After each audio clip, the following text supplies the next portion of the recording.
I don't know if you've seen this very recently. They must have done this in '79, but somehow it's not been seen for 30 years. And I just saw it about 10 days ago myself. It's on the internet now. It's a segment with all 5 of those guys, with Bob Roop, Ronnie Garvin, Bob Orton Jr., Boris Malenko, and Ron Wright, the 5 guys that were part of my crew that wanted to try to take the territory. And after they couldn't take the territory, they did an interview in which they just basically said, here's the business. It's all bullshit, you know? I mean, I've never seen anything as bad as this thing. Match, introducing from Sarasota, Florida at 235 pounds, the international champion, the Macho Man Randy Savage. In 1979, wrestling was as hot as it had ever been, and this rang true in the southern United States more than anywhere, with wrestling promotions and stars within driving distance on almost every night of the week. It was hard to find someone who wasn't invested in pro wrestling at the time. Knoxville, Tennessee was no exception to this, and may have actually been quite the wrestling hub at this particular time. To begin with, the people were treated to the offerings of Southeastern Pro Wrestling, but after an exodus of 5 top stars, the fans now had 2 competing promotions in Knoxville. The back and forth was not restricted to the ring, however, as things spilled out in conflicts between the companies in public, and even in restraining orders issued against the promotions. During this time, on a late night at the arena, the men of All Star Wrestling formed a plan of mutually assured destruction with their rivals. If things did not go well for All Star Wrestling, the plan was to stand before a camera and give out every secret of the wrestling business before sending it to the local TV stations. Myself, Ronnie Garvin, Larry Simon or Boris Malenko, Bob Orton Jr., and Ron Wright. Ron Wright, yeah.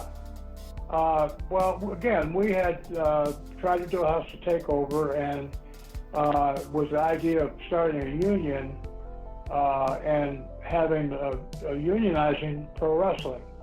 And one of the people who had been in our group, the chicken, I don't know what he did, but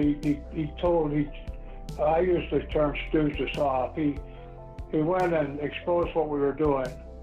And the idea of the wrestlers unionizing scared the promoters so bad that Eddie Graham in Florida, even though he was kind of far removed from us, but Barnett in Atlanta, Jim Crockett on our northeast side, and I think it was Jarrett. I'm not sure who it was in Tennessee on our west side.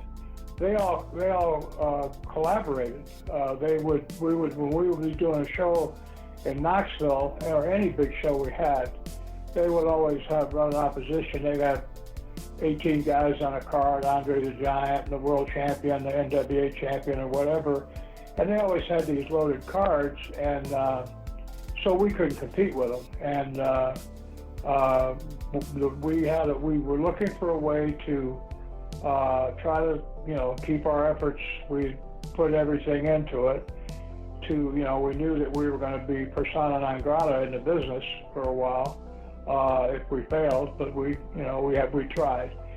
And so we came up with the idea. It wasn't my idea.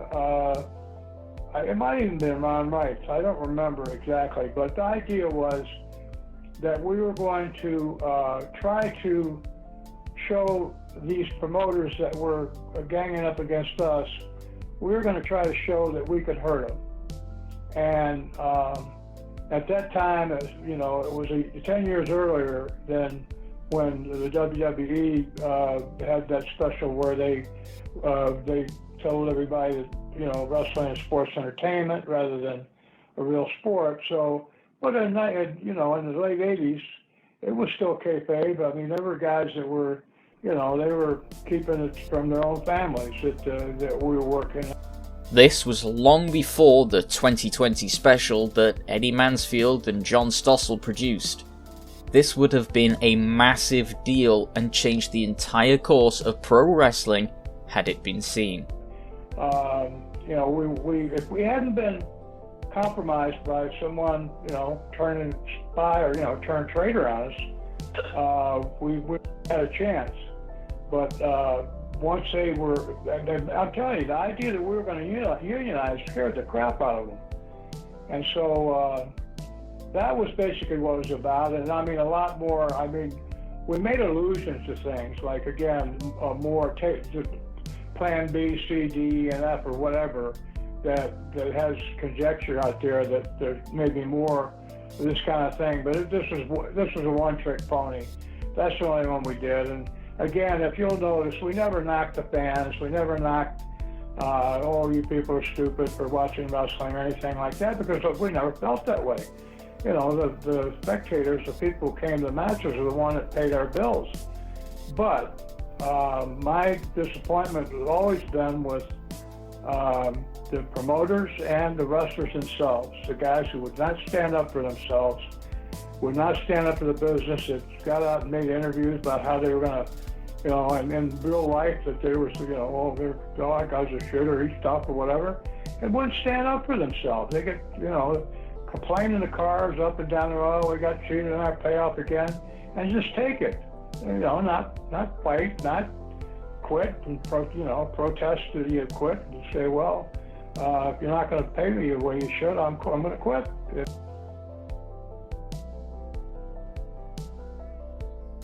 This tape and the contents of it were given the name of Plan B.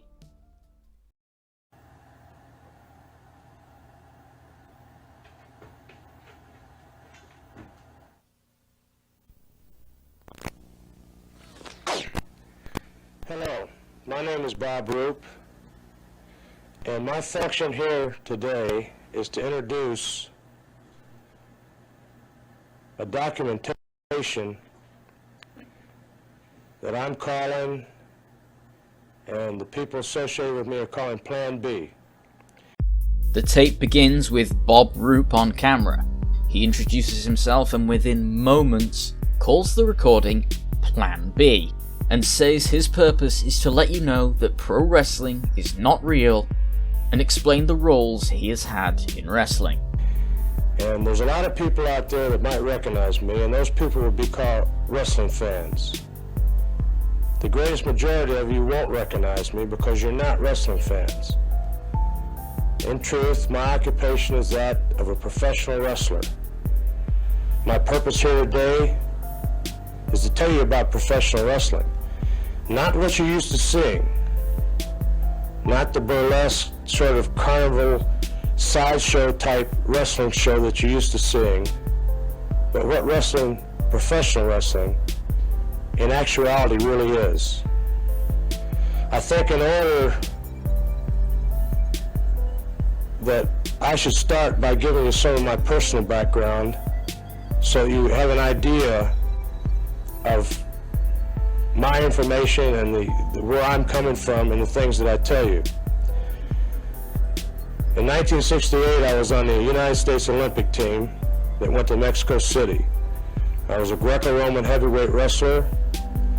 After competing in the Olympics, I returned to the college I'd been going to, Southern Illinois, and graduated a year later with a liberal arts degree.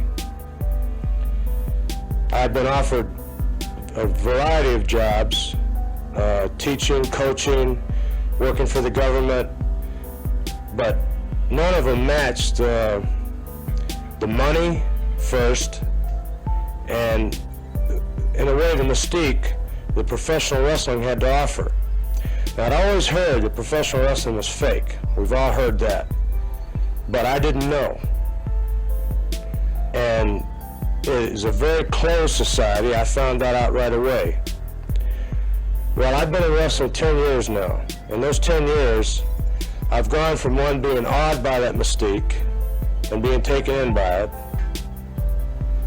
I've gone from one being, in a sense, grateful to be a member of a secret club, a closed fraternity, you might say, and that's what professional wrestling is.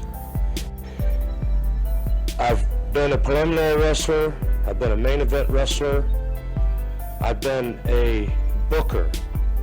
And a quick definition, a booker is a man that works in a particular wrestling area, that arranges all the matches. He directs the television show to create that certain effect that will try to draw people into the wrestling arenas to see those matches. He secures different wrestling talents, exchanges talents. He handles the day-to-day operation of the actual promotion. He's the director. He's called a booker in wrestling vernacular. I've been a booker, and again, a director. And then I've moved up to the final step in wrestling promotion, that of a promoter. I've been a promoter. I've actually promoted wrestling matches. I've promoted myself in wrestling matches, and naturally I couldn't let anybody know that I was promoting myself because there would seem to be collusion. So let's go back over that again briefly. The Olympics, college degree, the entire spectrum of experience in the wrestling business. And I've been in it 10 years now, professional wrestling. And it is just that business. And I just want to say one thing. In all the time I've been in professional wrestling, I have never ever had a real wrestling match. Every match that I've been in, or so-called match, has been merely an exhibition that was designed to attract fans to come in to see the matches, to get their money, and the only problem with that is that the matches have been billed as they've been tried to create the effect that these matches were in effect going to be real matches, that the people were mad at each other. That has never been the case. I've wrestled in Europe, the Far East, all over the world, Australia, Japan, and all over the United States, and I've never had a real match. You have no reason, most of you out there that are seeing this documentary have no reason to take my word for it. You don't know me, and unless you're a wrestling fan, you've never seen me before. For that reason, I would like to offer some corroboration. And I'd like to introduce a friend of mine, a gentleman named Larry Simon. His experience, 25 years of wrestling. Larry, I'll let you tell your own story. Next comes Larry Simon, aka The Great Malenko. He goes over his credentials before he explains he is not actually the Russian menace known as the Great Malenko. He is an amateur great who portrayed a Russian with a messed up eye. After explaining that he was never hurt in the ring, he makes sure that it is known he was hurt when leaving the ring by a fan stabbing him. I'm used to being in front of the TV cameras, but in a different light. I'm used to being a performer. As Bob said, my name is Larry Simon. I'm from Newark, New Jersey, and I've been wrestling professionally, may I correct Bob, 27 years. I have had, I'd say, 4 or 5 years of amateur experience. I have, from the amateurs, became a professional at a young age of 18 years old. And I am now 47 years old, and I've been wrestling all this time. I was in the professional ranks at 18, as I just got done saying, and when I was 18, I was in the preliminary matches, and I stayed in the preliminary matches for approximately, I'd say, 7 years. I wrestled in and around the New York area. When I went out from the New York area, I went to Houston, Texas. I then took on a so-called gimmick or an image as a Russian, and my name was changed to the Great Malenko, and I have been wrestling for the last 20 years as the Great Malenko. I have been what they call on top of the ladder. On top is the vernacular we use in our business. For 20 years, I have wrestled all over the country. I have been on top in Florida, the Carolinas, the Tennessee area, Nebraska, Texas. And my trademark through the years, people that have been watching wrestling, people that have followed wrestling, have known me as a person that stands in that camera each week with his eye cocked like this. And this is my shtick, this is my gimmick. I would say something in reference to this. My voice would change. I would accumulate an accent as I'm talking to you here and now. I am 230 pounds of mind and muscular coordination that is unbeatable. This is something that I am an expertise at. But as well as the light side, I would like to show you something else, or tell you something. I have never had, in all the 27 years of being a professional wrestling, what you call a real wrestling match. You can call it whatever you want. It was a planned type of match. I knew who was going to win, and I knew who was going to lose. It was all set up before I ever went out to wrestle. But one thing at one time did occur. In the match, even though I did not never get hurt seriously in a professional wrestling match, coming out of the ring in Richmond, Virginia, and I have wrestled all over the world, I had a fan cut me on the side, getting angry at me and my tactics, and taking a slice of my side, which caused me to have 70 stitches. Now, I would like to one more time reiterate and say that I have never in all my 27 years ever had a real wrestling match. And to corroborate my story, I would like to introduce you to a dear friend of mine, a gentleman by the name of Ron Wright, who has a great deal of experience along with me. Here he is now. Next is Ron Wright. He looks like a sleepy Buzz Sawyer. He shares the sentiments of the great Malenko and explains that he was never hurt in the ring and never had a real wrestling match, but was hurt by fans multiple times. My name is Ronald Wright. I have wrestled for the past 25 years as a professional wrestler, mostly in the Tennessee area and on the eastern coast of the United States. In my 25 years, I, like Mr. Malenko, have never had a real, legitimate wrestling match. My wrestling matches have all been pre-planned and worked out before ever entering the ring in any of the cities that I have ever wrestled, or more like that I've ever performed in. Myself, like Mr. Malenko, the only real fights that I have ever had in professional wrestling in 25 years has come from the spectators.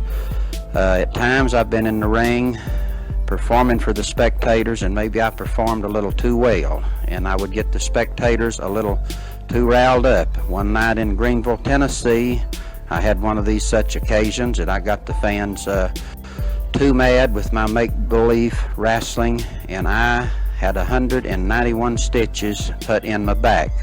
I'll turn around here where you can get a close-up view of the scar down my back.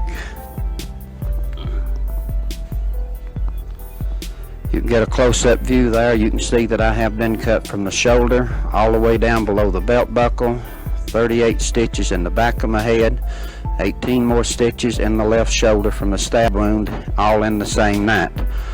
There have been other times in different cities that I have been stabbed 2 or 3 more times on different occasions. But like I said before, in the entire years that I have wrestled, 25 years, I have never had a real legitimate wrestling match. They were always pre-planned, pre-arranged by the wrestling booker that we call him, or the promoters in every city that I have ever wrestled. And to back my story up, I would like to bring another man out here that's been well known all over the United States, and bring him on the set and introduce him. This is Ronnie Garvin. Coming up next, we step our star power up a notch and bring a very young, rugged Ronnie Garvin, looking like the antagonist from No Country for Old Men, and going out of his way to make you believe he is a nice guy who is just a really great actor. One so good he can convince himself sometimes. And oh yeah, that he has never had a real wrestling match. Well, thank you, Ron. Ron and I had many fights. None of them real, of course, because he's a great friend of mine. So is Professor Malenko, so is Bob Roop. Especially Professor Malenko and I, we go quite a few years. I've been in wrestling 18 years. I've known him at least 10 or 12 years. Professor Malenko and I, we had some great matches that people believe. Even at times I was almost believing him. That's how great of an actor I consider myself. So it's Professor. I respect his talent as an actor, as a performer. I'm from Montreal, and I was brought up in the streets, fighting with baseball bats, chains, and wrestling, professional wrestling to me was really something that I looked up to when I was a kid. And I wanted to become a professional wrestler. And I did. And I was kind of disappointed. In a way not, because money was good. I made good money. I've been a top wrestler for the past 10 years. And especially in part of Tennessee, around Knoxville area, I'm known as a one-man gang. People really believe in me. Well, I can fight, but in all my wrestling career, I have yet to have a real wrestling match. All my matches have been arranged.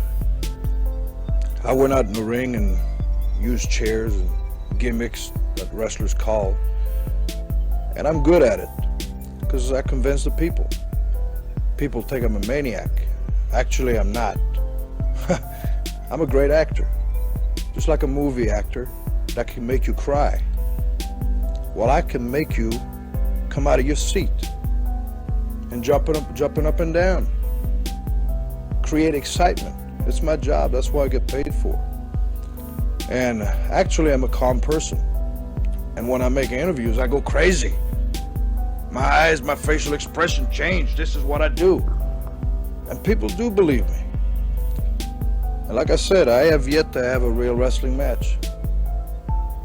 And I've got many friends. Well, as a matter of fact, I've got 5 good friends in wrestling that we had great battles, grudges, cage matches, chain matches, that I would bet my life that I could make anybody believe it. But actually, after it's over, we're probably drinking a beer, smoking, eating, you name it, we do it. Loving together, parties. That's the way of life in wrestling. Now I've got a good friend of mine. I've got great respect for him. He's a great performer. I love to work with him.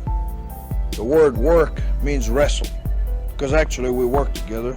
I want to introduce you to him. His name is Bob Orton Jr. The final man to take the microphone is quite a name. It's second-generation wrestler and father of current WWE top guy Randy Orton, Cowboy Bob Orton. He is young, blonde, and probably cuts the best promo in the whole tape. He gives a story about his father's time in the ring, and, say it with me now, he has never had a real wrestling match. They didn't save the best for last, believe me. They saved the youngest for last. Because these are honest people and the youngest should go last. But ladies and gentlemen, I would like to tell you this. I started going to the wrestling matches at the age of 5 years old. And I believed everything I seen. I mean, when people got thrown out of the ring and got split open and the blood flew, hey, I believed it. And yes, I become excited. But then one night, I seen a man in the middle of a wrestling ring. And another man named Fred Blassie looked like he was ripping his eyes out of his head. And I broke down into tears, and I actually went into hysterics. I was hard to control. You know who that man was? My father, Bob Orton Sr. And that night home in the car, when I was 8 years old, I'm still crying. I'm wondering how Dad can see while he's driving down the road.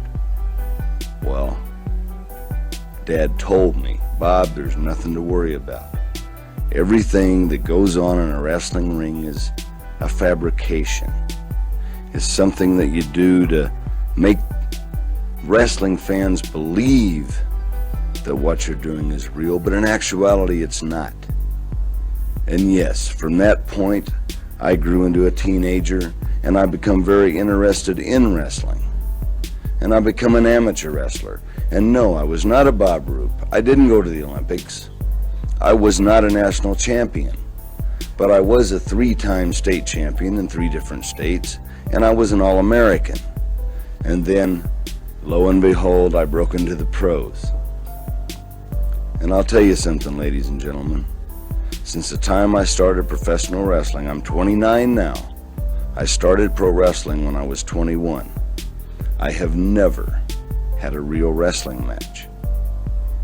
And you can look at it as good or bad, whatever, but what I'm saying right now is that when you see professional wrestling, the winner and the loser is determined. The worst any wrestler that I know has ever been hurt in the ring, broken arm, broken leg, is an accident. And of course, we've already seen Professor Malenko, Ron Wright, out here showing the scars where an occasional hot-tempered audience may use a knife, slice a man, throw a rock at a man's head, or whatever. But what I'm going to do right now is I've told my story. I've told you the truth. We're honest people. I'm going to give this back to Bob Roop, because he is the man. Bob Roop takes back the microphone, making sure to let everyone know this is a brave thing they are all doing, and that these are honest men taking on a huge business. The strangest claim is that they were planning to turn this into a series, as well as accusing wrestling of everything from insurance fraud, prostitution, and a slew of other things. Ladies and gentlemen, those of you watching this, what you're seeing is historic in a sense because of the fact that nobody's ever had the courage and in a sense the dignity to come out here and say the things they've been saying. We've all been conditioned to protect the wrestling industry because it is big business. It's $1 billion business. They only report about 330 million of it a year. 3rd largest spectator sport. But it is big business, and we've been conditioned to protect it, even though it is a fraud. Well, this is just the outline. This is the first part of a mini-series that we have planned. And in later segments, we're going to talk about, the second question I was ever asked after Is Wrestling Fake was, where does the blood come from? We're going to do a whole segment on where does the blood come from. We're going to show you exactly where it comes from. We're going to demonstrate terms of the wrestling business, how the actual manipulations work. That's going to be another segment. We're going to do a segment about the money. Like I just said, $1 billion a year earned and only 330 million reported. The IRS is surprised about that, I imagine. We're going to talk about legal prostitution. Great big muscular wrestlers being in effect just prostitutes. Prostitutes with muscles, we'll call that segment. We're going to talk about the monopoly of the wrestling business. It's a monopoly, and we're going to talk about the political connections that enable it to stay a monopoly. We're going to talk about the impact of homosexuality on the wrestling business. We're going to talk about drug abuse in the wrestling business, and it's prevalent, believe me. We're going to talk about the federal laws that are being broken knowingly with the cooperation of federal authorities. We're going to talk about the destructive nature of pro wrestling upon the human being over a long-term basis. We're going to talk about the fear and loathing of the promoters against any attempts to unionize. Wrestlers have no protection. Management is organized and labor isn't. The wrestlers themselves have no benefits at all. No pension plan, no health insurance, no life insurance, no retirement plan, no protection for their families, nothing. And the promoters do. That's it. Not only illegal, it's immoral. And the last but not least, we're going to get into the personal effect, talking about wrestlers, their particular gimmicks. For you wrestling fans, this is going to be real interesting because we're going to talk about some of your favorites and your not so favorites. And we're going to tell you what they're doing and how they're doing it. And they're not going to be favorites or unfavorites any longer.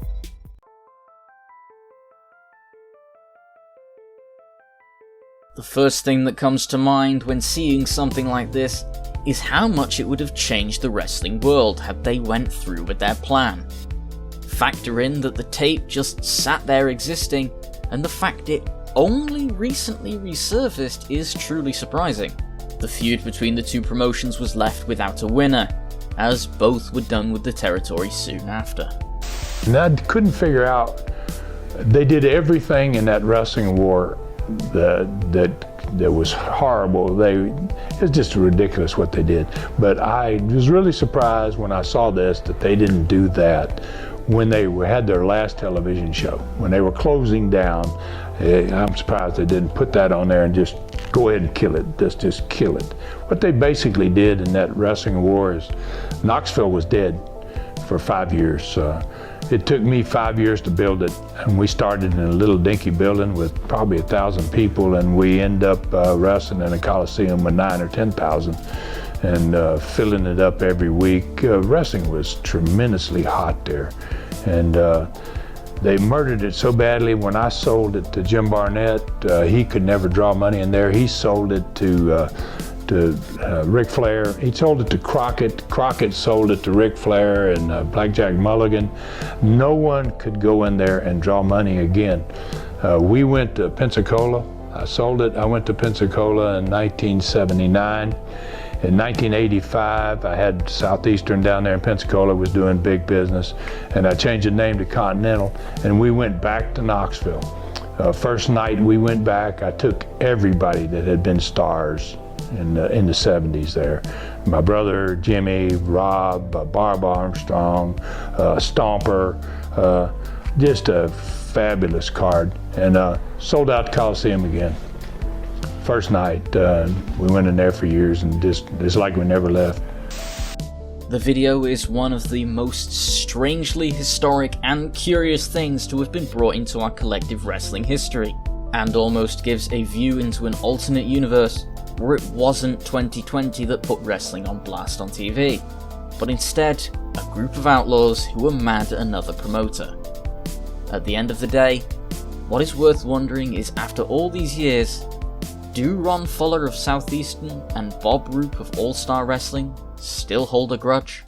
Is the heat between you and Ron Fuller over, in your opinion? Because I interviewed him recently and he said he thinks he could forgive everyone in that video, but he's not sure about you. But I understand you're going to be at the same convention coming up this summer. Well, I don't know what he has to forgive. I don't think about Ron much, or the fact at all. It's ancient history. I mean, I don't carry grudges. You carry a grudge, all you're doing is hurting yourself. It's over. What was done is done. I don't think about it anymore. What would happen if Bob Roop walked into the room right now? Man, I don't know. You know, I have forgiven all those guys except for Roop. I have never seen Roop since. I don't know. You know, I really think that a lot of that war was Roop. A lot of those guys, all of those guys, in fact, had worked for me for years and never had a problem with any of them. And Bob Roop came in February, put him in as a booker, and this crap ball starts in 4 months, 3 or 4 months later. And I believe, you know, he's the guy that instigated all of it. And you know, I don't have good feelings about him, but I don't like to carry grudges, and I don't think the good Lord wants us to not forgive people. And you know, and probably if I saw him face to face, probably it's been a long time. Which you probably will sooner or later, because I know he's at the WrestleMania conventions this year, and you're probably going to be doing more and more of those. Yeah, I'm going to be running. In fact, I think we're both on one in Charlotte, one coming up in Charlotte in August, and we're both for the same company. Maybe they could have a wrestling match between you guys. Get it all out of the system for good. Yeah. If you're new here, be sure to hit subscribe. If you liked the video, please make sure to leave a like and a comment below and tell us your thoughts. If you wanted to help out the channel as well, we also have memberships available, and you can check out our Twitch links in the description box below, as well as join our Discord. That's all we have for you today. We'll see you in the next one.